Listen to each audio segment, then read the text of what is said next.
avant la pause, on a suivi Romain Taravella qui nous décortiquait l'organisation de la déforestation sur son terrain de la terre du milieu, la terra do meio. Voilà, la terre du milieu, voilà, c'est ça. Ça renvoie à quoi, ça, au Seigneur des Anneaux ou... D'accord. Et donc, on va y revenir alors à ça, à l'aspect... Et donc, maintenant, on va... Donc, en termes d'analyse stratégique de gestion environnementale, ça, c'était l'analyse de la gestion effective. Quel est le système d'action qui a pour résultat les transformations dans l'état de l'environnement? Donc, pour ceux qui n'auraient pas fait le lien, la question de la gestion effective, sur ce terrain-là, ça consiste à analyser l'action organisée de déforestation. Puisque le phénomène environnemental, c'est la déforestation, le système d'action qui amène la déforestation, c'est l'action organisée de déforestation, c'est ça la gestion effective dans la terra do meio. Ok ? Donc la question de la gestion effective, c'est quelles sont les actions qui pèsent sur l'état de l'environnement, comment s'organisent-elles, qui les met en œuvre, etc. Donc, à la question « Quelle est la gestion effective ?», la réponse de Taravella, c'est « Voici comment est organisée la déforestation de la terra do meio », ou plus exactement, comment s'organise la déforestation de la terra do meio. Je sens un flottement quand j'explique que c'est la gestion effective. Organisationnelle, quoi. Le concept de gestion effective, c'est la question « Quelles sont les actions qui aboutissent sur l'état de l'environnement qui pose problème? Quels sont les acteurs de ces actions? Pourquoi conduisent-ils ces actions? Comment sont-ils organisés ?» Le concept de gestion effective, c'est l'ensemble de ce questionnement. Et appliqué au terrain de la terra do meio, eh bien, ça devient le processus environnemental, c'est la déforestation. Donc la gestion effective, c'est les acteurs, les actions de déforestation, la manière dont ils sont organisés, etc. Encore une fois, les notions que je vous ai données, gestion effective, acteurs en environnement et tout, ça ne consiste pas à coller des étiquettes. Ça consiste à avoir en tête les principaux axes de questionnement qu'il faut instruire. Donc là, on vient d'instruire un axe de questionnement qui est la gestion effective, le processus de déforestation. Vous pouvez intervenir si vous voulez. Si vous voulez bien bouger le micro, parce que je sens cette perplexité-là. Et on est au cœur de la question de l'analyse stratégique. Ouais. Si vous voulez intervenir, vous. Mais en fait, il ne suffit pas d'analyser. Il faut bien aussi identifier l'action pour arriver à changer les choses. Ça suffit pas de... Oui, mais là, avant, comment dire, on a bien la question de l'acteur d'environnement et de la stratégie, mais avant ça, il faut comprendre le problème. Les deux sont en interaction l'un avec l'autre. Là, pour l'instant, on a déroulé l'aspect compréhension de comment le problème est organisé, et puis maintenant, on va venir sur quelle stratégie pour résoudre le problème. D'accord, mais la gestion effective, ça prend bien en compte aussi... l'identification de l'action, du coup, pour résoudre le problème. Alors, c'est un peu différent. C'est-à-dire qu'en fait, le diagnostic du problème comporte en creux ou en pointillé la solution d'action. Quand quelqu'un tombe malade, le médecin lui fait faire des analyses médicales. Ces analyses médicales ne disent pas quelle est la solution. Mais par contre, en creux, on sait que selon les causes du processus de la maladie, alors ça va nous indiquer que tel ou tel ou tel traitement peut être efficace. Donc il y a bien une différence entre le diagnostic et la prescription. Mais bien sûr, le diagnostic, on le fait en pensant à la prescription. Et la prescription, on la fait sur la base du diagnostic.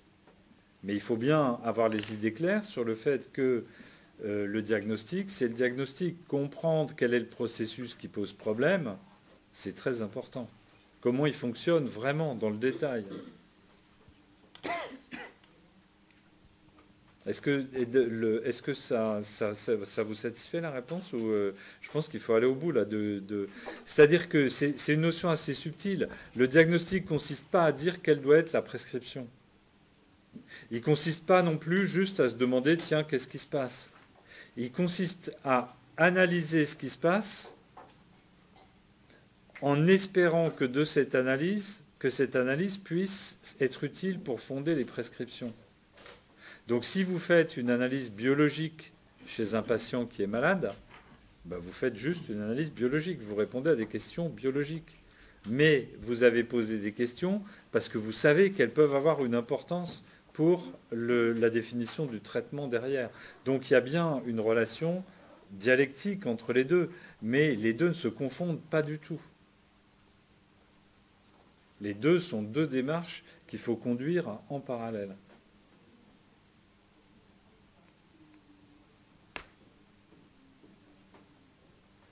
Et puis il faut accepter l'idée qu'il y a beaucoup de fois où la compréhension du problème va déboucher sur la conclusion qu'il n'y a pas de solution. Et donc si on se guidait uniquement sur la recherche de solutions, on ne comprendrait pas les problèmes qui n'ont pas de solution.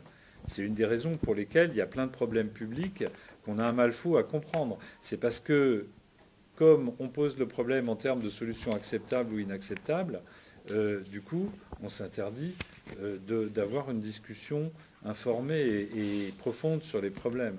Donc il est très important de séparer l'analyse du processus qui cause le problème de l'analyse des solutions, mais pour autant, quand on analyse le problème, on a bien en creux, en filigrane, l'idée que cette analyse est utile pour chercher des solutions. Donc, vous voyez ce que je veux dire, les deux excès qui ne conviennent pas, c'est l'excès qui consiste à dire l'analyse du problème et la recherche des solutions, c'est la même chose.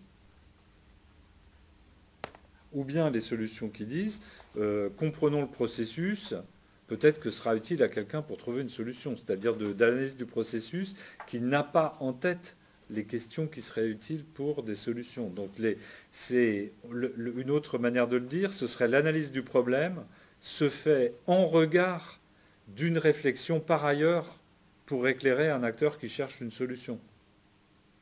La relation entre les deux, elle est réelle, mais indirecte. Ce micro, on va faire circuler le micro. Juste, je me demandais, cette gestion effective, elle met combien de temps sur un projet, sur une recherche, cette étude, elle a pris combien de temps, dans le sens où il y a plusieurs étapes et du coup c'est l'étape la plus importante, non? Alors, oui, c'est une partie très importante de l'investissement. Ça va dépendre du terrain. Alors, d'abord, les étapes clés, la construction du référentiel environnemental, la préoccupation de référence, la gestion effective, l'acteur d'environnement, les interactions stratégiques, ce n'est pas vraiment des phases 1, puis l'autre, puis le troisième. C'est un peu comme ça, mais en fait, elles se font en regard l'une de l'autre. Par exemple, on analyse la gestion effective et on s'aperçoit qu'à un moment donné, on ne va pas faire la même analyse. Pour clarifier les choses, il faut améliorer le référentiel environnemental. Donc on va le faire. Donc ce n'est pas une pure séquence, je fais 1, puis 2, puis 3. Je fais pas mal de 1, puis pas mal de 2, puis je commence 3, puis je reviens en 1. C'est en regard l'un de l'autre. On instruit le jeu de questions, pas tout à fait en parallèle, mais presque. Deuxièmement, oui, la gestion effective, ça va être une partie importante de l'analyse. Là, Taravella, il a mis 3 ans et quelques à faire sa recherche. Sur les 3 ans, il a bien mis 1 an de travail à analyser le système agricole, la manière dont ça marche, etc. C'est bien un bon tiers de tout le travail. Donc ça veut dire que parfois il y a des problèmes qui ne se résolvent pas, peut-être aussi parce que c'est pas parce que les personnes qui font le diagnostic et celles qui sont censées, qui ont la charge de trouver des solutions, il y a trop de dichotomie entre les deux, elles sont trop éloignées. Donc, non, c'est pas du tout ce que j'ai voulu dire. Non, c'est moi qui essaye de voir si ça veut dire ça. Oui, mais là, vous essayez de rétablir votre confort intellectuel en disant que si un problème n'a pas de solution, c'est parce que quelqu'un a fait une erreur qu'on pourrait corriger. Non, je dis pas ça, je dis juste que peut-être que le fait qu'il y ait peut-être, comme vous disiez, des chercheurs occidentaux qui sont trop loin de la réalité du terrain et des gens qui seraient peut-être des leviers de solutions sur le terrain sont trop éloignés pour que du coup en fait ce diagnostic puisse se mettre en évidence des leviers qui permettraient des solutions efficaces, quoi. Oui, ça peut arriver, mais ça peut arriver. Par ailleurs, il n'y a pas de... c'est pas forcément les chercheurs venus de l'extérieur qui sont les moins lucides sur la réalité du terrain, parce que ça peut jouer dans les deux sens. Les chercheurs extérieurs peuvent être dans l'ignorance, mais les chercheurs locaux, ils peuvent être dans le mensonge ou la fausse conscience, parce qu'ils sont très liés à des intérêts locaux. Donc la relation stéréotypée du genre, je vous prends un exemple, la Taravella a fait une analyse extraordinairement lucide et précise du système, alors qu'il venait de très très loin. Et c'est pas, il peut très bien y avoir aussi des chercheurs qui sont sur place et qui développent des discours académiques pour protéger tel ou tel projet, tel ou tel acteur. Mais ce que je voulais dire, c'était autre chose, c'est que quand vous avez un problème que vous aimeriez résoudre, si vous faites un bon diagnostic du problème, eh ben, il peut très bien arriver que la réponse soit il n'y a pas de solution au problème. C'est ça que je voulais dire. Et c'est ça qui est très important et qui aboutit à des difficultés énormes dans l'analyse. C'est que si on a trop peur de cette conclusion-là, à ce moment-là, on s'oblige à faire des analyses biaisées, imparfaites, etc., pour ne pas se retrouver à dire il n'y a pas de solution au problème. Et il y a des façons de s'apercevoir de ça et du coup d'éviter ces biais, d'admettre à quel moment on peut se dire on admet qu'il n'y a pas de solution. Le jeu de questions d'analyse stratégique, c'est bien ça un de ses objectifs, c'est d'avoir l'analyse la meilleure possible des processus qui engendrent le problème et la réflexion la plus claire possible sur quel acteur peut agir pour les résoudre avec quelles ressources de pouvoir. Donc c'est de bien mettre la question sur cette possibilité d'agir pour changer. Et soit ça débouche sur des préconisations intéressantes, soit ça peut déboucher sur le fait de dire on ne voit pas de possibilité. Donc c'est pour ça que le diagnostic et la prescription ou la préconisation d'action sont pas une seule et même opération, ce sont deux opérations, chacune donne sens à l'autre, mais elles se déroulent de manière en partie parallèle. Ouais.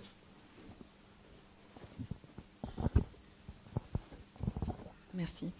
En fait, l'analyse m'a donné des meilleurs éléments de clé de lecture par rapport à un reportage récent média sur un centre d'engraissement de veaux dans la Creuse. J'ai vu une comparaison.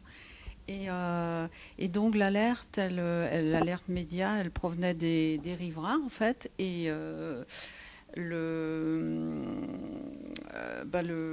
directeur du centre d'engraissement, il était évidemment très, très porteur du projet Dynamisons la Creuse. Et les petits agriculteurs aussi, par rapport à la défense du terroir, etc. Et donc j'étais un peu interrogative.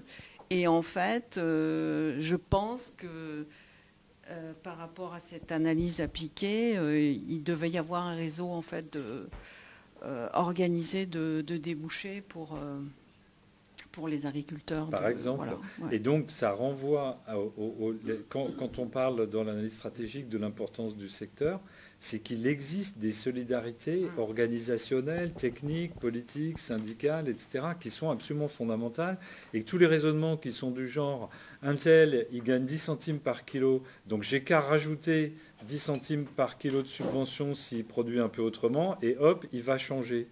Ça ne prend pas en compte le fait qu'un tel, il est dans des interdépendances avec les autres éléments de la profession, etc. Les gens ne vivent pas dans un monde simple. Vous agissez sur des gens qui sont engagés dans des activités qui s'inscrivent dans une organisation. Donc là, on donne C'est pour ça que je vous ai parlé de ces notions et que j'ai insisté dessus de manière peut-être un peu abstraite la semaine dernière. C'est que dans chaque diagnostic concret, on va tomber sur des choses qui ressortent de ça. Et si on ne les cherche pas, on ne les trouve pas. On reste dans la répétition des stéréotypes ou des raisonnements trop linéaires et trop simples. Mais si, dans le cas de figure, on arrive à cette conclusion qu'il n'y a pas de solution, donc c'est que la situation telle qu'elle est actuellement est bloquée, est-ce qu'une des solutions, ce ne serait pas de prendre une décision, même si ce n'est pas la meilleure qui est, pour changer ce statu quo qui pourrait amener après à je sais pas, à faire une faille dans cette... Oui, mais la question est une question de pouvoir. C'est-à-dire que quand une situation est bloquée, la forme de la question n'est pas est-ce qu'il existe une solution. La forme de la solution, c'est est-ce qu'il existe un opérateur dont le pouvoir permet de déverrouiller la situation. Et donc, si vous voulez, la question n'est pas est-ce qu'il existerait une solution dans l'abstrait. Sur la pauvreté, c'est clair, la solution simple, c'est de l'interdire. Donc, la question n'est pas là. La question est, à chaque fois qu'on est sur mon exemple est un peu idiot, mais à chaque fois qu'il y a une situation dont on constate qu'elle est bloquée, la question est, est-ce que quelqu'un a la motivation ou le pouvoir, pour changer la situation? Dans le cours sur théorie de la gestion sociale de l'environnement, je vous ai décrit le système des feux de forêt en Corse, en vous montrant le nombre de tentatives avortées pour changer la situation. On était bien dans une situation où, vu les opérateurs possibles, aucun n'avait à la fois l'intention et le pouvoir de résoudre le problème.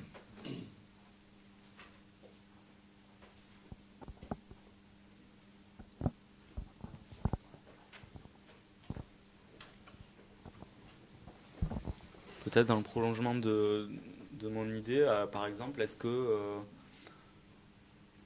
par exemple, des journalistes qui se veulent être, par exemple, engagés, ils auraient une volonté d'initier un diagnostic d'une situation en admettant qu'ils aient quand même les compétences de le faire, mais qu'ils le formulent pas de la façon qui pourrait laisser apparaître des leviers à des acteurs potentiels.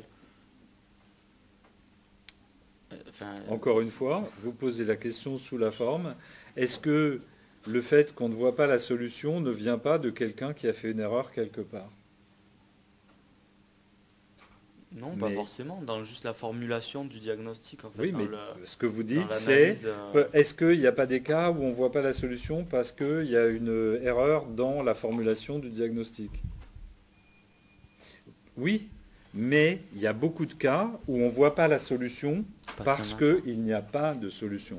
C'est-à-dire que, vu les opérateurs, leur motivation et leur pouvoir, il n'y a pas de solution. Donc il faut accepter l'idée que la stratégie, c'est chercher des solutions dans des univers difficiles. Mais il y a des fois où il y en a quand même. Oui, il y a des fois où il y en a, et c'est justement ce qu'on va voir, ça fait une très bonne transition. Donc on va voir dans le cas qui pourtant paraissait tout à fait, un peu inquiétant de cette déforestation de la Terra do Meio. On va voir pourquoi il y a des solutions. Donc revenons sur la carte du terrain que je vous ai donné tout à l'heure. Tout à l'heure, on est parti du coin en bas à droite de la carte, donc Saint-Félix du Xingu. Mais si vous reprenez la carte, vous voyez dessus, sur les bordures du massif, de la zone forestière qui est marquée en sombre, vous voyez, le sombre, c'est pas la forêt, hein, c'est la partie fédérale de la forêt. Les autres, c'est des autres statuts, mais c'est aussi de la forêt. Donc, vous voyez le long des rivières qui remontent et qui vont converger vers l'angle nord-est de la carte. Ok, vous voyez les rivières qui convergent vers l'angle nord-est de la carte. Et à l'angle nord-est de la carte, il y a une autre ville qui s'appelle Altamira. Le long de ces rivières, comme partout en Amazonie, sont installées des populations qui s'appellent les riverains, en fait. Des gens qui vivent le long de la rivière parce que, avant la création récente des routes, ces rivières étaient le moyen de déplacement en Amazonie. Donc là, ça fait très longtemps qu'il y a des individus et des communautés qui sont installés le long de la rivière. Et cette économie de l'Amazonie des fleuves, elle est organisée avec des villes en bord de rivière qui desservent des réseaux de communautés installées le long des rivières. Or, la dynamique de déforestation illégale pour créer des propriétés de pâturage a commencé à affecter aussi les zones proches de ces rivières. Or, à cet endroit-là, il y avait donc en soutien à ces populations des ONG, des associations, des groupes de soutien, si on peut dire, qui étaient là pour les aider à la fois sur le plan social et environnemental. Par exemple, une partie de ces riverains vivent de la vente de noix, de noix du Brésil, qui sont donc issus d'arbres forestiers. Donc c'est une activité de cueillette dans la forêt commerciale qui fait vivre des gens qui sont sur les bords des fleuves. Donc il y a des commerçants qui viennent vendre de la marchandise en échange de ces productions. Et puis il y a des villes commerciales. Et puis il y a des ONG qui aident ces riverains du point de vue social et qui les aident à défendre leur intérêt environnemental. Si vous vivez de la chasse, de la pêche et de la cueillette et de la vente des noix du Brésil et que quelqu'un vient s'installer sur la forêt que vous exploitez en cueillette pour la couper et faire du pâturage, vous n'êtes pas bien, et donc vous allez chercher des soutiens pour vous défendre. Et donc, autre étape de l'enquête de Romain Taravella, il est allé voir le long des fleuves et il est allé rencontrer les ONG socio-environnementales qui sont basées à Altamira, dans l'autre coin de la carte. Donc. Et là, effectivement, il a rencontré des ONG installées depuis plus ou moins longtemps et qui étaient en quelque sorte en résistance, mais en résistance pour l'instant passive et sans arriver à inverser le phénomène contre la déforestation illégale.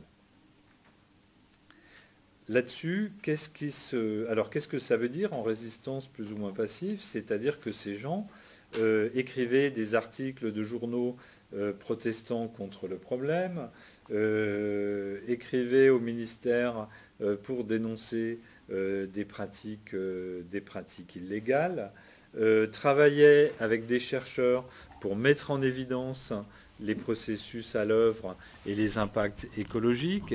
Donc il y a toutes sortes d'activités qui, sans être immédiatement visibles comme étant des activités stratégiques, participent du fait de faire continuer à exister une conscience du problème, une tentative pour partager cette conscience du problème et un peu d'action organisée sur le terrain en soutien aux populations riveraines, etc. Et puis un peu partout en Amazonie, il y a ce genre d'organisation. Or, en 2002, il va se produire un élément nouveau qui est l'élection de Lula à la présidence du Brésil. Et dans ce cadre-là, les mouvements sociaux environnementaux de l'Amazonie vont en partie accéder au ministère et des gens qui sont des membres de ce mouvement-là ou qui sont proches de ce mouvement-là vont avoir des postes de responsabilité au ministère de l'Environnement. À partir de là, ce mouvement socio-environnemental va pouvoir passer d'une posture défensive à une forme de contre-offensive. C'est-à-dire qu'il va raisonner stratégiquement en se disant cette élection de Lula, le fait que son projet politique est porté en partie par ce projet socio-environnemental de synergie entre la défense des populations plus pauvres en Amazonie qui ont besoin de la cueillette dans la forêt, et de l'autre côté, la protection de la forêt pour des raisons environnementales, ces deux causes coalisées ensemble créent un mouvement, et ce mouvement a fait partie du mouvement politique qui a porté Lula au pouvoir, et donc s'est retrouvé avec des modes de levier administratif. Donc du coup, stratégiquement, ils se disent que le moment de la contre-offensive est venu. Et à ce moment-là, le ministère de l'Environnement va venir en appui sur ce dossier pour créer des aires protégées de manière à essayer de bloquer la poursuite du front de déforestation en Terra do Meio. Si vous prenez la carte qui est la suivante dans les diapos, vous voyez l'angle de déforestation en bas à droite. Ce qui est sombre, c'est Saint-Félix du Xingu et la route avec les petites installations autour. Ce qui est très clair, c'est la zone dans laquelle se développent les grandes exploitations d'élevage. Et puis, vous avez cette espèce de coin. Et la stratégie, elle va consister à poser des aires protégées sur ce coin, de manière à bloquer l'avancée du front de déforestation en rendant impossible la création d'exploitations qui puissent être régularisées. Donc le ministère les associations locales et le ministère avec le soutien du ministère de l'Environnement, ou inversement, le ministère de l'Environnement à l'instigation du mouvement socio-environnemental et des associations locales, pose sur la table un projet d'aire protégée en disant voilà, la présidence est prête à prendre des décrets pour créer ces aires protégées et les mettre en œuvre.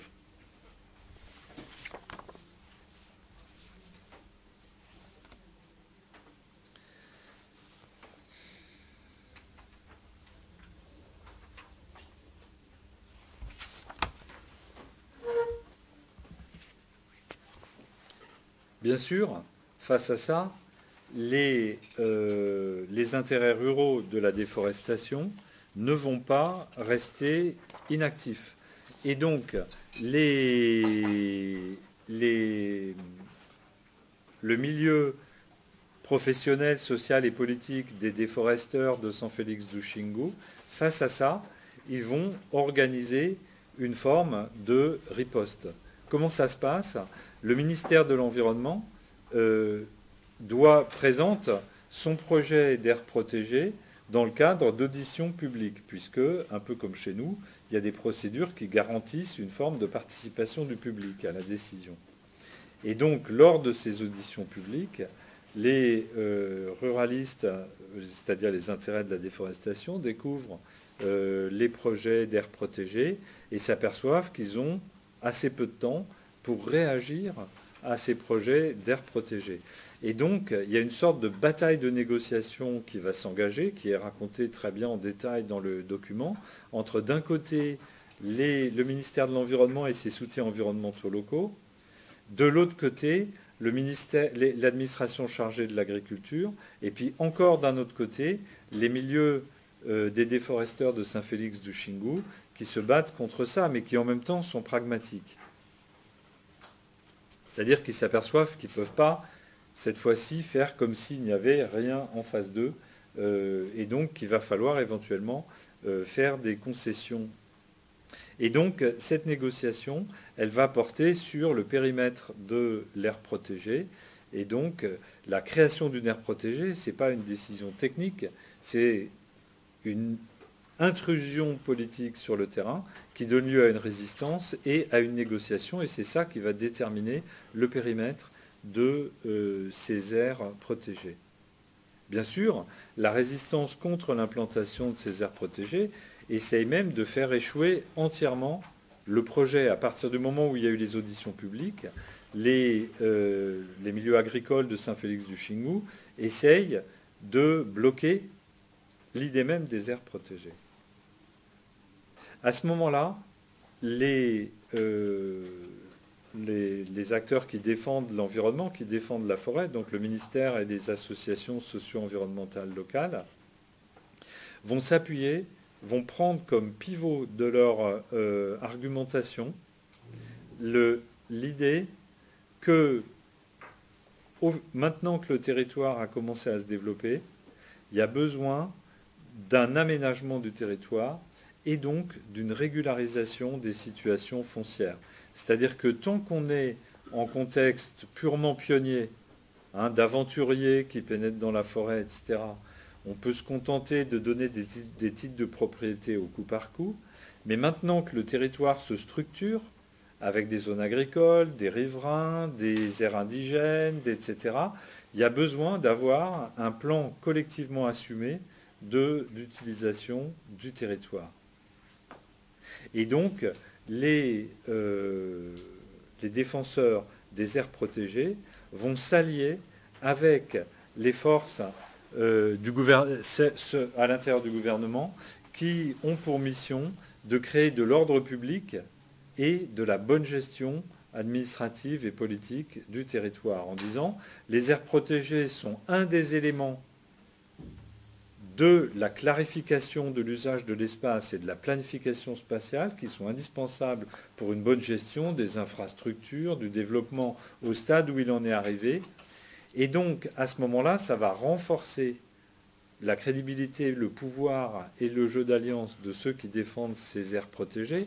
Et ça rend beaucoup plus difficile aux propriétaires d'exploitations agricoles de refuser le principe des aires protégées. Vous ne pouvez pas avoir collectivement comme projet d'obtenir des titres de propriété foncière pour structurer l'exploitation de l'élevage et dire nous sommes contre la clarification des structures foncières. Vous pouvez jouer ça tant que vous êtes des aventuriers dans un monde plus ou moins vide, mais une fois que vous êtes dans un cadre où il y a plus d'intervenants, plus de monde et où l'espace est plus occupé, si votre but c'est de structurer durablement des exploitations agricoles, vous ne pouvez pas lutter contre l'idée qu'il faut clarifier les questions de propriété agricole. Et donc la négociation ne va plus porter sur une lutte pour ou contre les aires protégées, mais sur leur périmètre et sur la stabilisation de la situation foncière. Par rapport aux échanges qu'on a eus, donc vous voyez bien que la stabilisation foncière n'est pas une action qu'on peut décider ou décréter, pour reprendre le mot de Crozier, en disant « Ouh là là, c'est la pagaille en terra d'Oumeyou, on va clarifier la situation foncière ». La clarification de la situation foncière, elle est l'équilibre d'un jeu de force entre des gens qui jouent sur le flou du foncier et obtiennent de titres de régularisation, des gens qui essayent d'obtenir des aires protégées et qui finalement arrivent à imposer l'idée qu'il faut un travail collectif de clarification foncière. Donc la clarification juridique, elle est autant un résultat du jeu de force, mais elle ne peut pas se présenter comme une action magique qui permettrait de se substituer au rapport de pouvoir sur le terrain. Et donc, au terme de cette négociation, en 2005, je crois, ces aires protégées sont créées. Le point capital, c'est que on est tenté de dire, ok, ben ça y est, problème résolu, aires protégées créées. Après 10 ans, 15 ans de flou, de lutte, etc., on est arrivé à une solution. Mais en fait, il n'y a pas de solution en ce sens que ça crée simplement un nouvel équilibre de pouvoir, une nouvelle situation. C'est-à-dire qu'une fois que vous avez créé votre aire protégée, c'est le résultat d'une bataille, mais ce n'est pas parce qu'on a gagné une bataille qu'on a gagné la guerre. Et inversement, les gens qui déforestent peuvent très bien se dire, comme dit le proverbe, c'est pas parce qu'on a perdu une bataille, mais on n'a pas perdu la guerre. Et donc, le conflit va se poursuivre sur la gestion de l'aire protégée et sur la continuation ou pas des exploitations illégales. Concrètement, dans un premier temps, il va falloir verbaliser les exploitations qui sont déjà illégalement installées dans l'aire protégée. Donc la négociation a fait en sorte, bien sûr, qu'il y ait le moins possible d'exploitation qui soit incluse dans l'aire protégée. Mais il y en a, puisque la dynamique de déforestation, c'est des clairières de déforestation dans la forêt. Donc, première étape, verbaliser. Donc, comme je le disais tout à l'heure, verbaliser, c'est pas envoyer un garde champêtre. C'est envoyer, alors en l'occurrence, c'est des centaines une opération militaire, ou de police militaire, on va dire, je ne sais plus si c'est en 2005 ou 2006, où des centaines d'hommes sont restés 2 mois sur le terrain pour arriver à des résultats simples, comme verbaliser certaines exploitations qui étaient installées dans l'aire protégée. Dans les entretiens de Romain Taravella, cette phase est décrite par certains acteurs locaux comme le fait que la Terra do Meio a été occupée militairement pendant 2 mois. Au terme de ça, en tout cas, l'idée que ce sera difficile d'obtenir une régularisation des titres devient crédible. Il ne suffit pas qu'il y ait un papier qui crée une réserve naturelle pour que les gens ne se disent pas « mais si on s'installe et qu'il n'y a plus d'arbres nulle part, de toute façon, il suffira d'un décret pour supprimer cette réserve naturelle et régulariser la situation ». Pour que l'outil juridique devienne crédible, il faut que la situation physique sur le terrain le rende crédible. C'est pour ça que les raisonnements purement juridiques sur l'environnement, ils sont rarement très utiles. Le droit a une dimension fondamentale, mais il ne joue jamais seul. Si vous avez le droit pour vous, mais que dans les faits, vous n'obtenez pas gain de cause, le droit ne vous aura pas servi à grand-chose. Je vous donne un autre exemple, en oubliant 2 secondes la Terra do Meio. Dans le conflit des barrages de la Loire, les promoteurs du barrage de Serre de la Fare avaient obtenu une déclaration d'utilité publique. Cette déclaration d'utilité publique est attaquée par les associations. Mais si entre-temps le barrage a été... imaginez qu'elles aient gain de cause au tribunal. Si entre-temps le barrage a été construit, de toute façon elles ont perdu, puisque le barrage a été construit.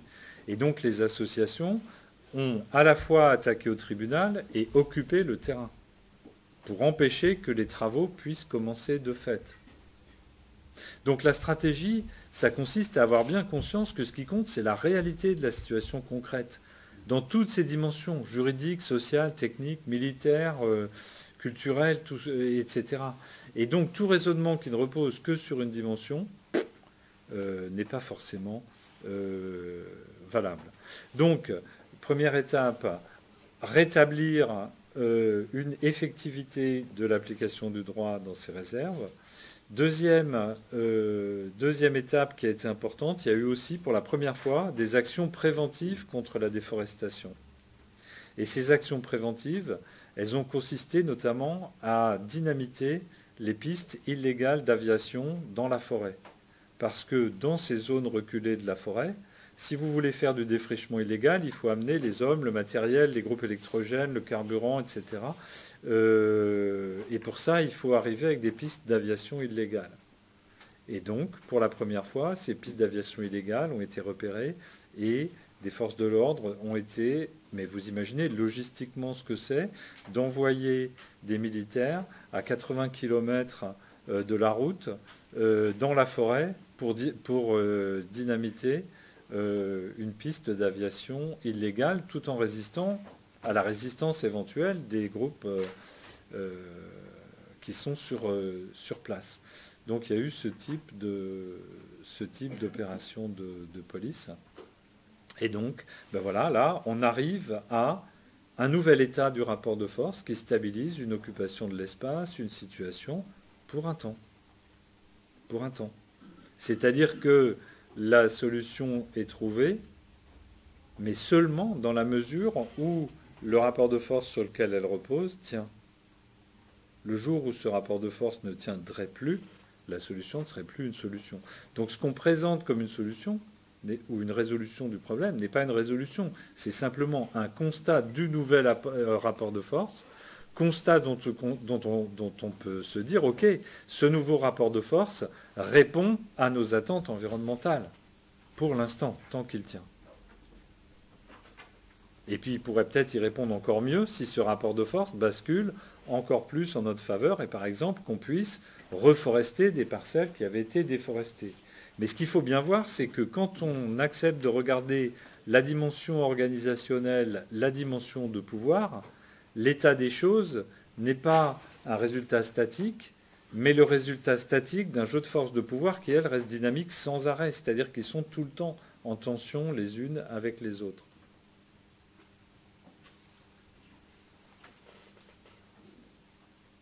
Discussion ?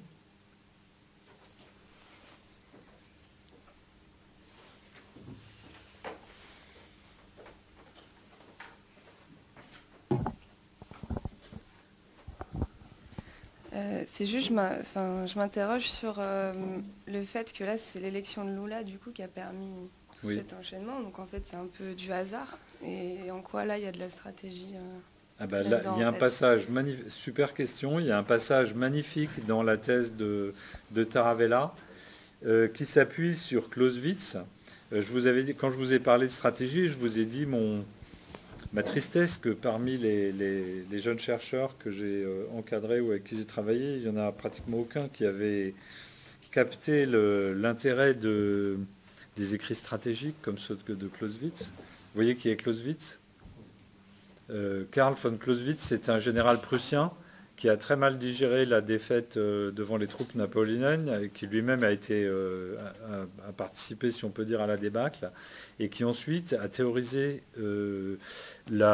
ces problèmes de stratégie dans un livre extraordinaire qui s'appelle « De la guerre », qui est une lecture merveilleuse.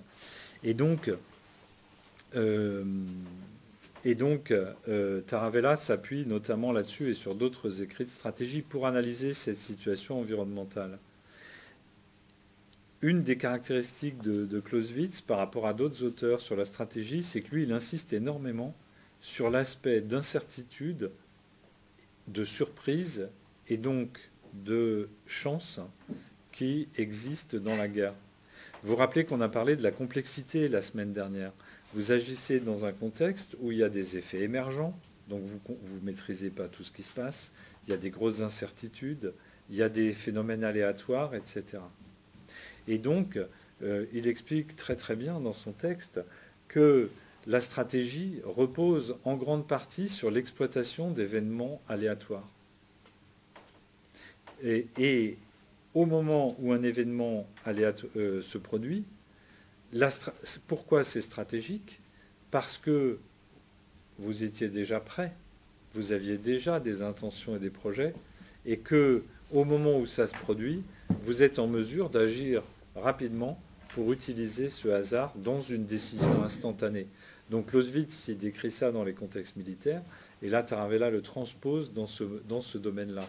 Si la coalition socio-environnementale basée à Altamira n'avait pas continué son action organisée, son lobbying pour la protection de sa zone, si elle n'avait pas entretenu en son sein des gens compétents qui ensuite puissent être recrutés dans des instances du ministère de l'Environnement, si elle n'était pas montée immédiatement au créneau juste après l'arrivée au pouvoir de Lula, eh bien, ce hasard n'aurait eu aucune conséquence. Donc, le hasard, l'incertitude fait partie de la stratégie. Mais il y a plus encore dans ce dossier.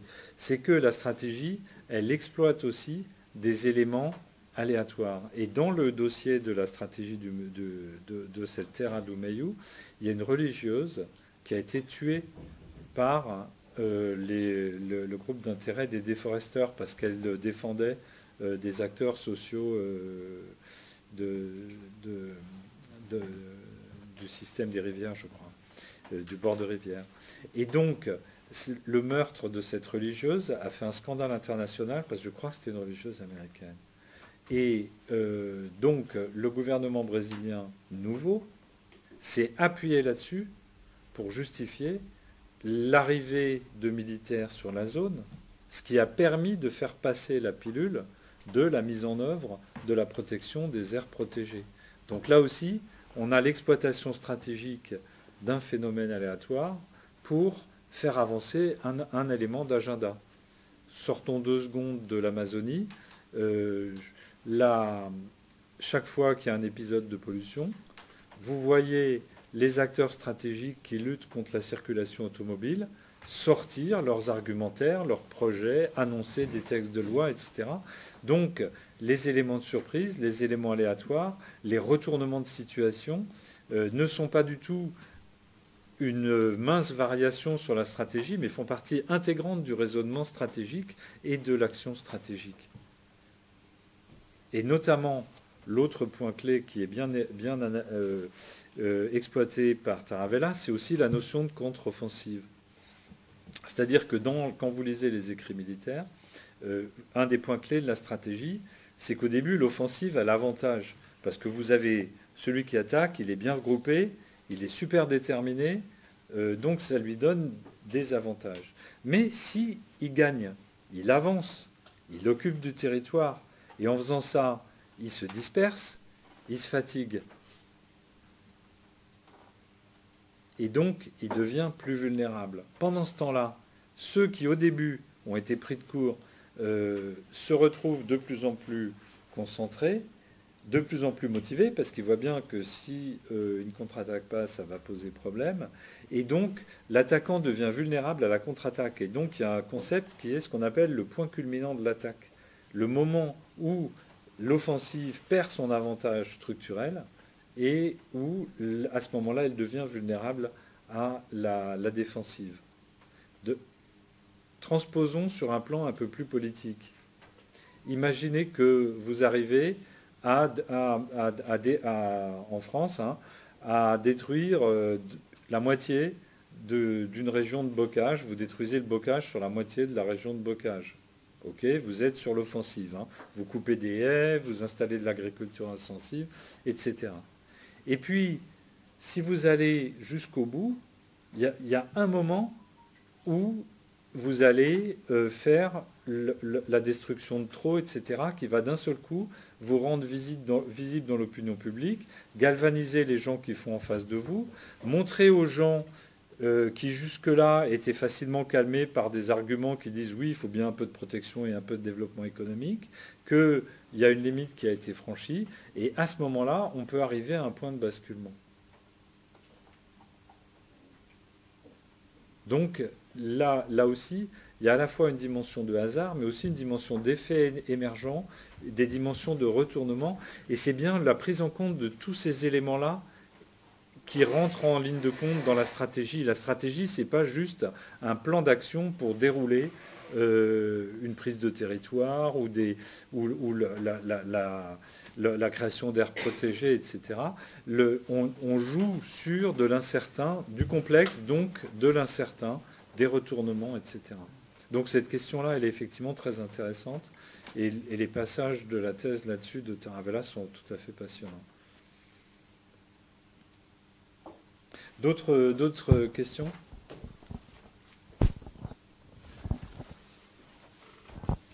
Je repose la question de tout à l'heure. Je ne sais pas si vous y avez vraiment répondu. Alors allez-y.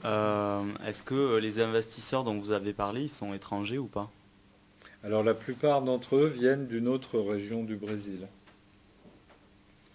Parce qu'on peut se dire, ça fait un peu théorie du complot, mais si c'est des investisseurs qui exploitent des failles comme ça contre l'environnement, on peut se dire que si on les chasse de là, ils vont se retrouver ailleurs. Et que finalement, du coup, c'est vrai qu'on a un objectif donné. Mais je pense par exemple aux grosses entreprises qui vont aspirer du sable au fond des océans, ou la planète est tellement grande et les intérêts environnementaux tellement peu défendus que finalement, pour vraiment qu'on arrive à... on ne peut pas vouloir tout régler à la fois, mais je veux dire, on sait quand même qu'il y a des gros problèmes environnementaux et on voit qu'à l'échelle globale, on ne peut pas arriver à résoudre les problèmes si on n'est pas plus de défenseurs de l'environnement, je veux dire. Même si à l'échelle de notre personne, on ne peut pas tout faire. Oui, mais ma réponse, elle est très simple. C'est que l'état global de l'environnement est la résultante de l'affrontement, de la somme des affrontements thématiques ou locaux, pas que locaux, hein, mais aussi sectoriels, thématiques, etc., sur l'environnement. Donc oui, votre conclusion est juste. Ce rapport de force, il dépend de la mobilisation et du pouvoir qu'ont réussi à se constituer les acteurs d'environnement. Et donc, c'est bien un enjeu crucial de savoir comment se développe le secteur de l'environnement et la force propre des acteurs de l'environnement. Mais ça paraît dans le contexte de la discussion trivial, mais ça ne l'est pas du tout, parce qu'il y a énormément d'approches actuelles de l'environnement qui ne raisonnent pas du tout comme ça, qui disent, en fait, c'est la mutation culturelle de tous les acteurs, les pollueurs, les consommateurs, etc. C'est ça qui est décisif. Et les acteurs d'environnement, c'est juste des énervés qui n'arrêtent pas de rendre conflictuelle la situation et finalement de retarder la prise de conscience générale. Donc il faut bien voir que cette réponse, elle n'est pas partagée par tout le monde. Par ailleurs, elle appelle une autre discussion sur est-ce que le projet d'action sur chaque problème affaiblit le projet d'action global. Mais ça, on peut peut-être, c'est-à-dire d'agir à grande échelle sur l'environnement. Est-ce qu'il y avait ça dans votre question? L'idée, le soupçon qu'on pourrait entendre que le fait de régler un problème localement ne fait que le déplacer et donc ne contribue pas à régler le problème global, au contraire, créerait finalement une sorte d'illusion. On a eu un cours la dernière fois sur le fait que parfois il y avait d'autres problèmes plus fondamentaux que simplement des intérêts de gens sur le terrain, même si en fait c'est en bout de course c'est quand même ça qui effectivement crée les problèmes. C'était Alexandre Rambaud qui expliquait que parfois il y a des problèmes environnementaux qui étaient fondamentalement causés par des problèmes de conception, de la comptabilité, etc. Enfin de problèmes qu'on pouvait vraiment, enfin qui étaient, je ne sais pas, encore plus fondamentaux que les analyses sous-jacentes des acteurs sur le terrain. Oui, alors du coup, je me demande si en fait de lutter contre ça, c'est pas, je ne sais plus ce que c'est l'expression, mais de dire qu'en fait... vouloir vider la mer avec une cuillère, par exemple. Mais alors, voilà, ouais. Les problèmes sur lesquels ce type de problème est évidemment un vrai problème. En revanche, moi je conteste l'idée de dire que c'est un problème plus fondamental. Parce que les règles de comptabilité, elles sont aussi le résultat des rapports de force sur des problèmes concrets d'entreprise, de politique publique, etc. Et donc en fait, tous les thèmes et tous les terrains sont des terrains de lutte sur l'environnement. Donc pour que l'environnement progresse, il faut qu'il y ait des gens qui luttent sur les systèmes comptables, mais il faut aussi qu'il y ait des gens qui luttent sur les luttes locales. Parce que vous auriez beau avoir imaginez que quelqu'un dise les règles comptables, c'est plus fondamental. Et qu'on dise, donc la solution, c'est de changer les règles comptables. Imaginez qu'on change les règles comptables et qu'il n'y ait pas les bons rapports de force sur le terrain. Qu'est-ce qui va se passer? Oui, qu'est-ce qui se passe? Ça ne sera pas suffisant, mais ce que je veux dire, c'est non, c'est pas que ce ne sera pas suffisant, c'est que ça ne changera rien, puisque les acteurs du terrain présenteront des comptabilités bidons qui répondent aux nouvelles règles et qui leur éviteront des intrusions de pouvoir chez eux. Donc l'idée de croire, si vous voulez, pour moi, j'anticipe peut-être sur cet après-midi, mais l'idée de croire que tous les problèmes qu'on constate localement ou sur des sujets donnés, etc., sont des manifestations de surface, d'une erreur de conception quelque part au cœur du système. Et que si on redressait cette erreur de conception, alors à ce moment-là, tous ces phénomènes de surface seraient réglés. Ça, c'est un modèle conceptuel sous-jacent qu'on a. C'est une sorte de...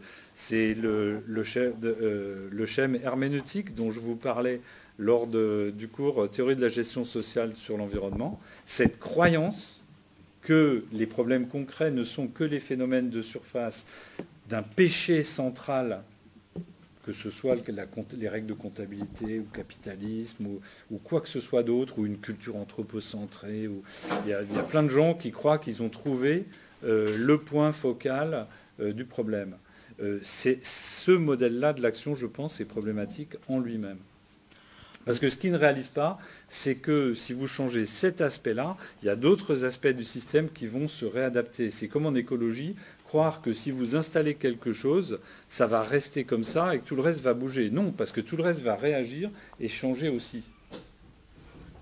Pas forcément dans le sens que vous voulez. Donc, moi, je suis plus sur une idée que l'environnement est une somme de luttes. Et donc, oui, c'est important de prendre en compte ces phénomènes de fuite, où vont aller ces gens, ces investisseurs. Ben, la question est très simple. Sur les autres endroits au Brésil, est-ce qu'il y a des luttes comparables? Est-ce qu'il y a des forces sociales capables de leur résister?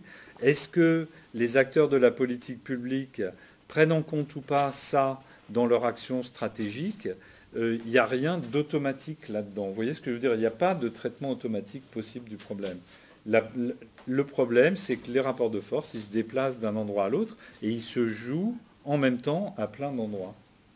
Oui, ce que je veux dire, c'est que si par exemple l'environnement était intégré dans la réflexion, mais dans des systèmes un peu qui au premier abord ne concerneraient pas du tout l'environnement, est-ce que par exemple de modifier l'équilibre de ces systèmes un peu plus globaux, parce qu'on voit qu'il y a quand même une organisation au niveau mondial qui quand même freine la résolution ou qui accélère la génération de problèmes environnementaux, du moins jusqu'à maintenant, et que du coup, en modifiant un peu ces équilibres de système un peu plus abstraitement en lien avec l'environnement, ça ne permettrait pas localement de permettre la stabilisation de certaines situations et de faciliter certaines luttes, ou du moins de ne pas faire que ce soit un front de guerre permanent à tous les endroits de la planète, quoi. Mais comment vous allez modifier ces systèmes donc là, on est vraiment sur l'analyse stratégique de la gestion environnementale. Vous dites si on modifiait ces systèmes. Donc, ma réponse, c'est qui on. Pour qu'on modifie ces systèmes dans le sens de l'environnement, plus favorable à l'environnement. Par exemple, les règles de la comptabilité générale. Il faut qu'il y ait un acteur d'environnement motivé qui se batte pour faire modifier ces systèmes comptables. Par ailleurs, pourquoi les multiples intérêts sociaux, pas seulement financiers, qui ont intérêt à défendre certains types de règles comptables défavorables à l'environnement, laisseraient faire, diraient « Ah, on modifie, donc cool ». Non. Pourquoi ils laisseraient faire? Donc, eux, ils vont forcément résister. Par exemple, si vous essayez de modifier la comptabilité des systèmes de production énergétique pour faire ressortir certains inconvénients du programme nucléaire, eh bien, la CGT va résister pour qu'on ne change pas ces règles comptables, parce qu'elle, elle défend l'appareil industriel nucléaire. Donc, vous êtes ramené au problème précédent. L'idée qu'il existerait un endroit où ce ne soit pas une lutte de pouvoir, mais simplement un problème de conception qu'on pourrait changer comme ça, clic. Ben, c'est une idée fausse. Et par ailleurs, les entreprises qui siègent et les gouvernements qui siègent dans les commissions qui établissent les règles comptables, ben, personne n'est idiot là-dedans.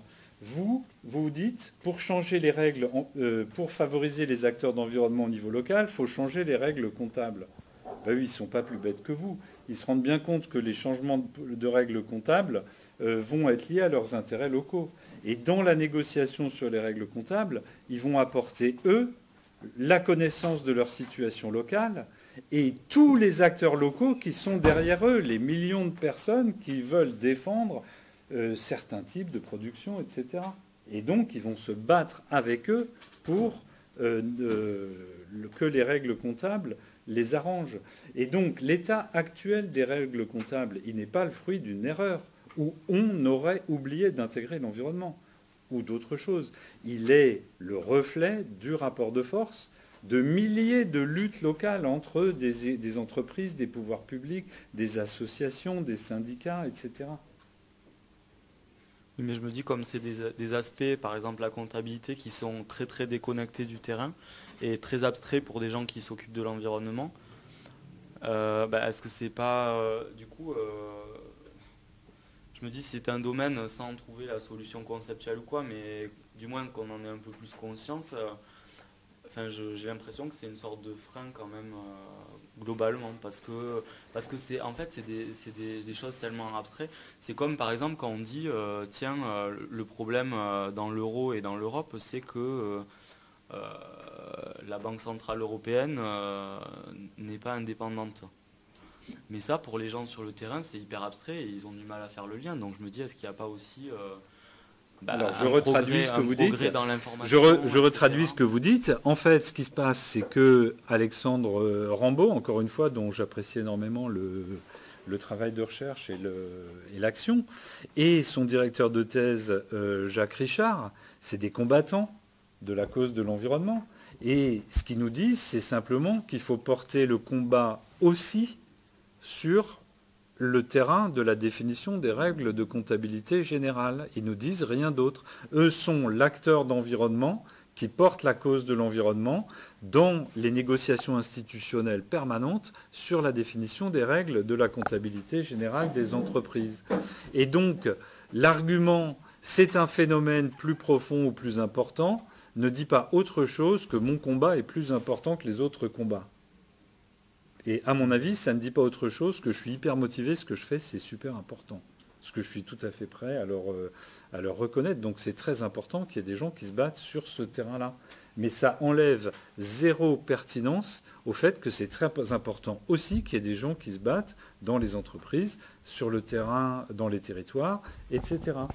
L'analyse stratégique, elle repose sur le fait d'arrêter de se dire « oulala, il doit y avoir un endroit où, sans problème de pouvoir, on peut changer la conception du système. » Ben non, ça n'existe pas. Puisque le fait de changer est lui-même l'objet d'un conflit de pouvoir. Donc je n'essaie pas du tout de dire qu'il faut régler les problèmes d'environnement au niveau local ou territorial, plutôt qu'au niveau de la comptabilité générale ou autre chose. Ce que je dis, c'est qu'à chaque fois, l'action, elle nous oblige à nous replacer dans un raisonnement stratégique. C'est-à-dire que c'est autant une action de pouvoir qu'une action de conception. Alors, la réflexion de conception, elle est très importante. Par exemple, sur qu'est-ce que seraient des aires protégées optimales en terra do meio. Donc les ingénieurs, les techniciens, ils sont arrivés avec des plans d'aires protégées qui disaient, voilà, vu les cartes de biodiversité, la construction de l'écosystème, les axes hydrographiques, etc., c'est ça, une aire protégée optimale. Mais ce projet d'aire protégée optimale, il s'inscrit dans le cadre d'un affrontement stratégique. Et donc, il a fait l'objet d'une négociation politique qui a débouché finalement sur la solution. Et il en serait exactement de même sur la comptabilité générale, et ils en ont parfaitement conscience, Jacques Richard et Alexandre Rambaud.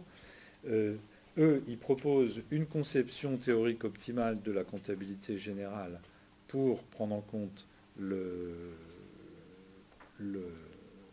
la dimension écologique dans la gestion des entreprises. Et cette dimension optimale, elle n'est qu'un des éléments dans une bataille politique de définition, politique au sens large, pas politicienne, de définition et de renégociation permanente des règles comptables. Donc je n'essaie pas de dire non plus que la réflexion de principe sur quel serait le bon système comptable ou la bonne gestion du territoire, elle n'est pas dépourvue de sens. Elle le devient quand on croit qu'elle va s'appliquer sans avoir le soubassement de pouvoir qui permet de le faire, ou qu'elle permet de s'abstraire du raisonnement stratégique en disant n'allons pas à l'endroit où les gens se battent, cherchons un défaut de conception qu'on puisse redresser sans se battre. Et ça n'existe pas.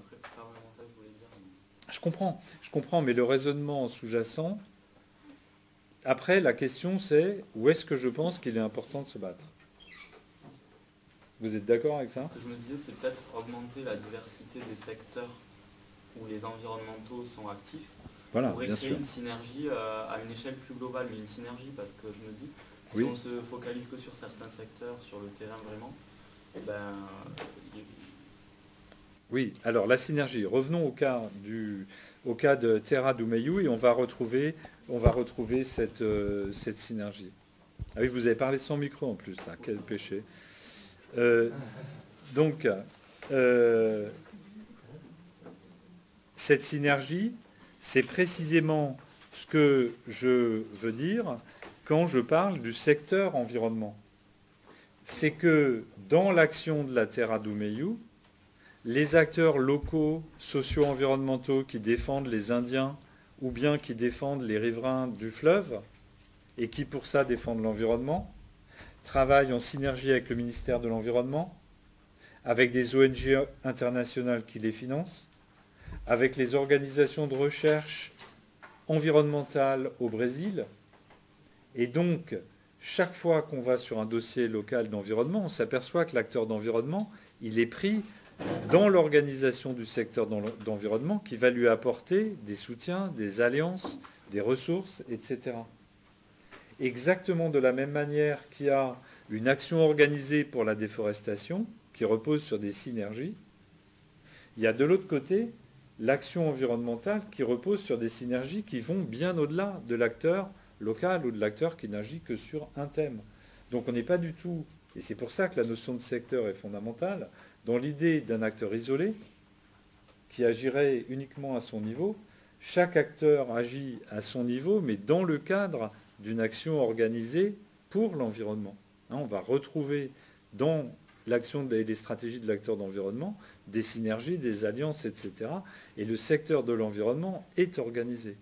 Je vous avais déjà parlé de ça dans la conférence d'introduction du master spécialisé, mais là, ça commence à prendre une teneur théorique plus nette.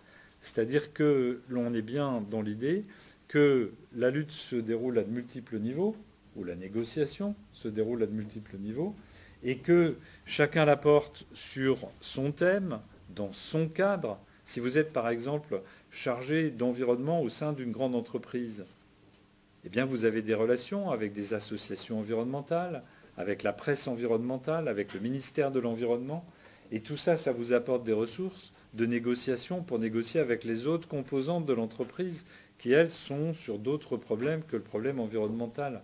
Donc le fait du secteur environnemental est un élément clé de l'action en faveur de l'environnement.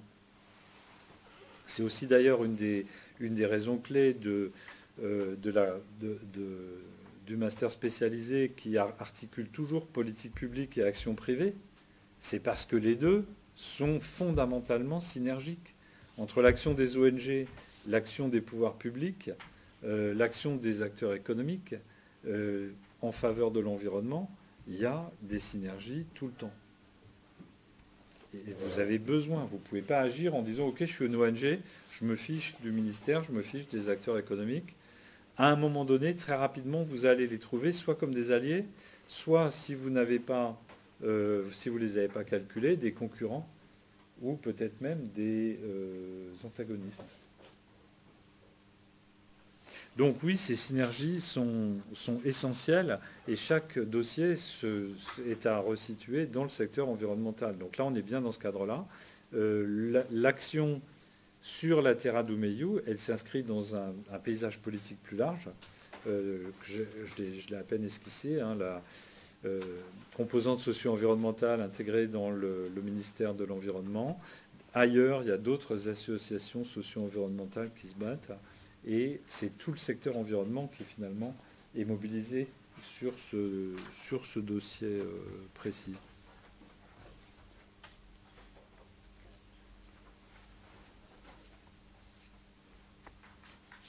Donc, toute cette discussion, peut-être pour recentrer, on a ouvert, c'était sur cette dernière, c'était sur ce PowerPoint qui dit qu'on arrive à une solution, mais c'est pas une solution, c'est pas une solution au sens où le dossier serait définitivement fermé. Une solution, c'est le constat d'un rapport de force qui répond pour l'instant à une préoccupation. Et donc, c'est tout cet aspect-là qu'on a développé là, dans cette discussion avec ces phénomènes de fuite, ces phénomènes de secteur, etc. Donc, on voit ce que ça donne. Peut-être que je vais conclure la matinée en disant que les résultats de Taravella, ils montrent, là on est dans une analyse stratégique qui n'est pas faite pour conseiller directement un acteur d'environnement, mais qui a pour but de réfléchir à un problème stratégique assez répandu qui est celui de la déforestation. Vous voyez bien que ça remet en cause des stéréotypes, je l'ai souligné en présentant le diagnostic, sur les enjeux sociaux de front de déforestation, et puis sur les aires protégées dont on dit qu'elles ne sont pas efficaces, ben ça dépend. Ça dépend en fait de quel est le processus qu'elles sont censées arrêter. Je ne vais pas revenir là-dessus. Et donc, à chaque fois, il faut élucider les caractéristiques de la situation. Sans ça, on est dans la situation d'Épaminondas. Si vous prenez un pays où il y a de la déforestation parce qu'il y a une population très nombreuse qui pénètre à petite échelle dans les forêts et qui les détruit petit à petit, la solution que vous allez trouver à ça, si vous dites que c'est la solution à tous les problèmes de déforestation, elle ne va pas marcher dans une situation où c'est des investisseurs bien organisés qui viennent déforester. Et réciproquement, les solutions qui peuvent marcher en Terra do Meio ne sont pas celles qui vont marcher ailleurs. Donc pour ne pas être un Épaminondas, il faut se garder des stéréotypes et faire à chaque fois un vrai diagnostic des différentes composantes stratégiques de la situation. Mais je n'ai pas encore abordé un autre élément qui est particulièrement essentiel dans ce travail de Taravella. Premier élément, c'est que vous constatez que pour répondre à la question comment fonctionne le système de déforestation, il a fallu déployer à la fois des compétences en agronomie pour comprendre qu'est-ce qui fait que c'est rentable et comment les acteurs travaillent ensemble dans un système agricole. Il a fallu du droit, il a fallu une connaissance de la situation politique brésilienne, etc., etc. Donc il y a une très grande transversalité et en même temps un besoin d'approfondissement pour que ça marche. Mais surtout, cette thèse, elle se lit aussi comme un roman d'aventure parce que il faut imaginer les conditions de recherche sur le terrain. D'abord, les conditions matérielles, c'est-à-dire que la fameuse piste qui part de San Félix du Xingu, c'est une piste qui, une partie de l'année, n'est pas carrossable quand il a plu. C'est une piste sur laquelle il faut faire des centaines de kilomètres pour accéder aux exploitations ou aux endroits les plus lointains. Et donc, Taravella, il s'est retrouvé avec sa moto, son sac à dos, et puis son énorme bidon d'essence, parce qu'il n'y a pas de station-service, donc il faut partir avec toute son essence pour un bon bout de temps. Donc il y a déjà une dimension d'engagement physique qui n'est pas du tout triviale dans cette histoire-là. Deuxièmement, vous partez pour faire une thèse qui explique pourquoi il y a des gens qui déforestent la forêt, problème que vous considérez comme déforestation que vous considérez comme problématique. Comment vous allez être accueilli dans un endroit où la déforestation commence par des bandes armées qui défrichent et se fait ensuite dans un cadre en grande partie illégal par des acteurs agricoles de toutes sortes qui sont organisés en communautés politiques.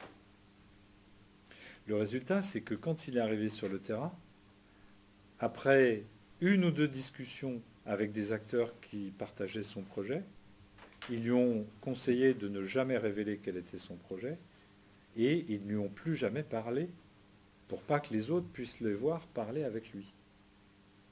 Et donc, la première année et demie de terrain s'est fait de manière entièrement cachée, en déguisant l'objet réel de sa recherche.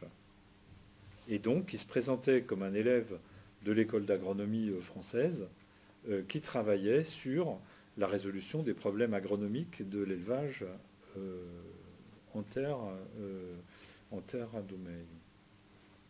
Et l'enjeu, c'était d'une certaine manière sa sécurité, et pas d'une certaine manière un peu floue, mais d'une manière extrêmement concrète. Et en fait, ce qui s'est passé, c'est que au fur et à mesure que sa thèse avançait, la négociation sur les aires protégées s'est déroulée en même temps, et petit à petit, il y a des gens qui ont commencé à faire courir des rumeurs, comme quoi il était impliqué aussi sur les aires protégées. Avec des gens qui lui disaient, mais tu sais, un tel a dit au café qu'il aurait ta peau, etc., etc. Et il raconte dans sa thèse la fin du terrain.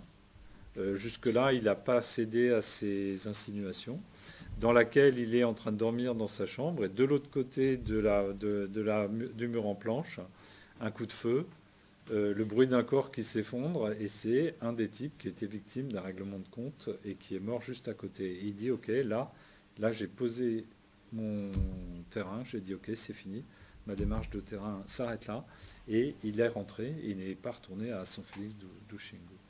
Donc, il y a un problème très... Alors, là, on est évidemment dans un cas extrême. Vous, si vous travaillez sur les problèmes de rejet toxique de l'agriculture dans le Loir-et-Cher, vous avez peu de chances de terminer avec une balle entre les deux yeux. Mais il n'est pas sûr du tout que vous soyez bien accueillis chez les agriculteurs. Est-ce qu'ils vont vous parler? Est-ce que vous allez être victime d'intimidation? Ça arrive très souvent. Est-ce que vous risquez d'avoir des pressions à travers votre hiérarchie? C'est tout à fait possible, etc., etc. Donc, en fait, à partir du moment où votre investigation dérange, il y a un vrai problème d'accès au terrain. Le troisième aspect passionnant de ce point de vue-là dans la thèse, c'est que Taravella a réussi à devenir intime, d'une certaine manière, avec ces acteurs de la déforestation. Il raconte une aventure tout à fait étonnante, à savoir qu'au moment où le ministère de l'Environnement annonce le périmètre des réserves, les grands propriétaires ou les grands exploitants sont dans la panique parce qu'il faut qu'ils réagissent. Mais ils ne maîtrisent pas du tout l'outil informatique cartographique, ArcInfo, je crois, que l'administration a utilisé pour les cartes et qui est le seul dont il dispose. Et donc, il se trouve que par hasard, il est là dans la réunion de ses propriétaires et il va prendre petit à petit la souris.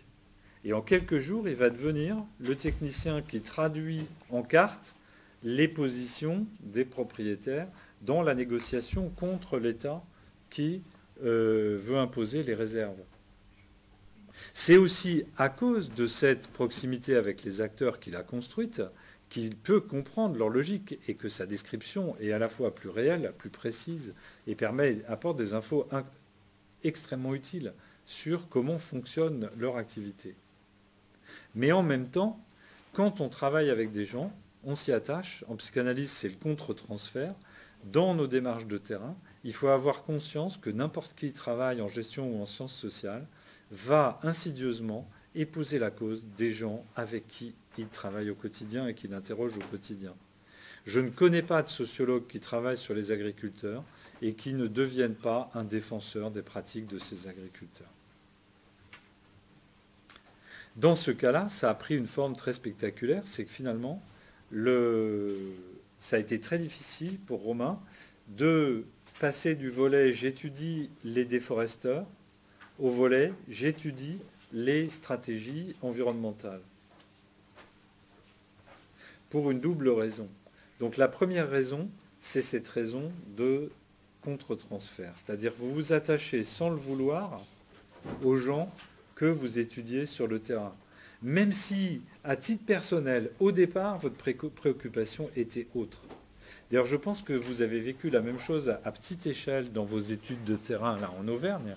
C'est-à-dire que parfois, un seul entretien suffit à vous faire décaler par rapport à vos convictions. Et finalement, vous partez avec une certaine préoccupation, et puis la dynamique de l'entretien, vous comprenez humainement la personne qui est en face, etc. Et ça vous décolle par rapport à vos propres bases. Mais imaginez ce que c'est quand ce n'est pas 1 ou 2 ou 3 entretiens, mais 1 an de travail avec des gens aussi fascinants et incroyables que ces pionniers de la frontière brésilienne. Donc ça, c'est la première cause pour laquelle ça a été compliqué. La deuxième cause, elle a une importance majeure pour l'analyse stratégique de la gestion environnementale. C'est ce que l'on peut appeler la déception devant l'acteur d'environnement. C'est-à-dire que avec ces analyses stratégiques, on part de l'idée qu'il y a un problème d'environnement à résoudre, lutter contre la déforestation, que pour ça, il faut qu'il y ait quelqu'un qui lutte sur le terrain contre la déforestation, et donc on a cet acteur théorique, cette notion d'acteur environnement. Pour qu'il y ait une action, il faut qu'il y ait un acteur. Mais cette notion théorique, elle a une pureté qui est bien celle de n'importe quel concept théorique, c'est-à-dire qu'on pose l'hypothèse qu'il y a quelqu'un qui va se battre pour l'environnement. Mais quand vous arrivez avec cette idée de principe et que vous tombez sur des vrais acteurs en chair et en os, ils ont leurs moyens limités, leurs contraintes organisationnelles, et puis ils luttent pour l'environnement, mais ils se battent aussi pour plein d'autres choses. Et puis ils ont des ambitions personnelles. Et puis il y a des difficultés auxquelles ils ne veulent pas s'attaquer parce que, par exemple, ils ont déjà constaté que ça mettait leur sécurité en défaut. Et donc vous qui avez dans la tête l'idée d'un militant environnement théorique qui va faire tout ce qui est possible pour résoudre le problème, quand vous arrivez devant les gens qui agissent sur le terrain, vous allez avoir cette déception, cette tombée depuis la pureté de principe jusqu'à la découverte de l'acteur pratique. Et donc ça va se produire toujours dans l'analyse stratégique de la gestion environnementale. Quand on va travailler sur l'acteur d'environnement, on va chercher où est l'acteur qui défend l'environnement sur le terrain, et cette imperfection va nous atteindre parce qu'on aimerait qu'il soit fort et parfait, puisqu'il lutte pour le problème qui nous intéresse. Mais sur le terrain, on va le découvrir vulnérable, avec des moyens limités, avec des intentions qui sont plus ambiguës que ce qu'on aimerait. Et donc, on va avoir du mal à se positionner par rapport à ça. Et donc, c'est un vrai enjeu méthodologique pour l'analyse stratégique de la gestion de l'environnement, de bien réaliser que l'acteur d'environnement, c'est un concept théorique, que les gens qui portent le dossier d'environnement sur le terrain, c'est des acteurs réels, et que le décalage entre les deux, il faut l'assumer. Ça fait partie de l'analyse pour se ramener à la réalité et à des choses vraiment actionnables. Si vous pensez l'action en faveur de l'environnement en fonction d'acteurs qui humainement n'existent pas, ça ne va pas marcher. Donc ça, c'est bien sûr une composante clé de toute réflexion stratégique. Dans les stratégies militaires, personne ne va raisonner comme si une troupe de 10 000 hommes était constituée uniquement de Rambo purs et parfaits, prêts à donner leur vie sans réfléchir pour la cause et à obéir aux ordres quoi qu'il arrive. Non.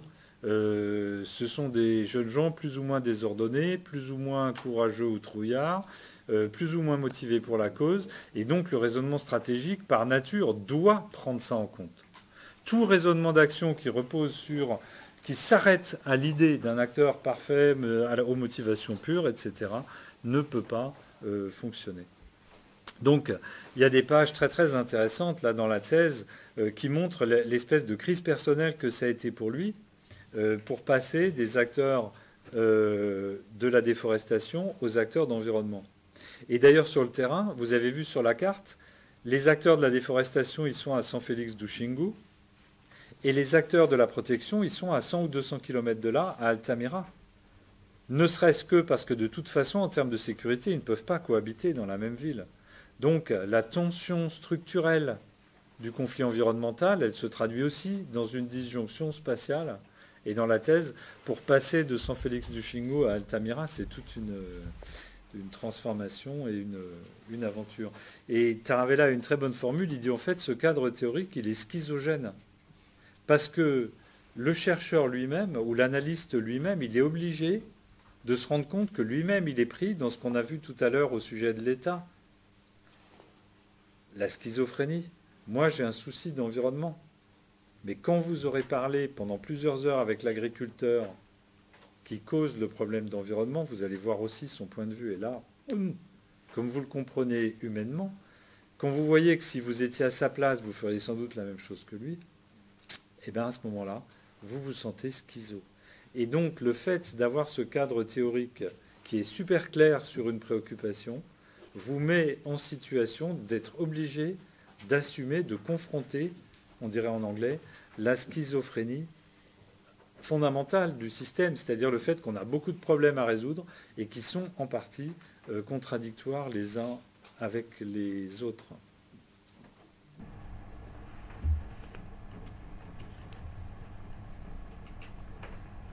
Ouais. Alors, bon, on va déborder un peu sur l'horreur pour avoir quand même une discussion pour clore ce dossier-là de cette thèse. Ouais. Est-ce que c'est possible que, parce que là, si j'ai bien compris, en gros, dans ce cas-là, l'analyste n'est pas l'acteur d'environnement, mais est-ce que c'est possible dans certains cas que l'analyste soit aussi l'acteur d'environnement, ou du moins une part de... intrinsèquement, il est peut-être une part de l'acteur d'environnement, mais est-ce que parfois il a le pouvoir qui fait qu'il peut agir, ou c'est souvent séparé? Alors, en fait, le point clé, c'est que l'analyse stratégique de la gestion environnementale, à la base, son idée, c'est d'organiser, c'est de se poser les bonnes questions quand on est soi-même l'acteur d'environnement. Mais quand on parle d'acteur d'environnement, dans le cadre d'une thèse comme celle-là, comment dire ça? Puis la défense de l'environnement, ce n'est pas une activité individuelle, en règle générale. Et donc, quand on parle d'acteurs d'environnement, c'est un ensemble de gens dont les rôles entre eux sont relativement différenciés. Donc, la réponse, c'est oui. Dans pas mal de situations, ça va être l'acteur d'environnement lui-même qui fait cette analyse stratégique. Par exemple, quelqu'un qui a suivi une formation à l'analyse stratégique de la gestion de l'environnement et qui devient directeur adjoint d'un parc national quelque part en France, quand il va avoir des conflits sur des dossiers d'environnement, il va mobiliser les systèmes de questionnement, les notions, etc., pour s'aider lui-même à poser des diagnostics utiles, et puis il va les partager avec son équipe. Donc ça peut être l'acteur lui-même. Ou bien, dans d'autres contextes, ça peut être des consultants. Imaginez que quelqu'un est nommé sous-directeur du parc national et qu'il y a un conflit, il peut convoquer un bureau d'études qui, lui, va mettre en œuvre une analyse stratégique directement au service de cet acteur. Donc la réponse à votre question, c'est oui. Il y a un lien fort, on y reviendra cet après-midi, sur la nature de ce lien. Dans le cadre de la thèse de Taravella, c'est plus indirect, parce que là, l'effort d'analyse est poussé très très loin et ne peut être fait que par un chercheur. Donc, cette recherche, elle espère être utile à d'autres acteurs d'environnement qui vont pouvoir s'inspirer de ces analyses pour développer leur action. Donc les cas de figure sont divers en effet. D'autres réactions sur le côté aventure de terrain, le côté schizogène de la méthode.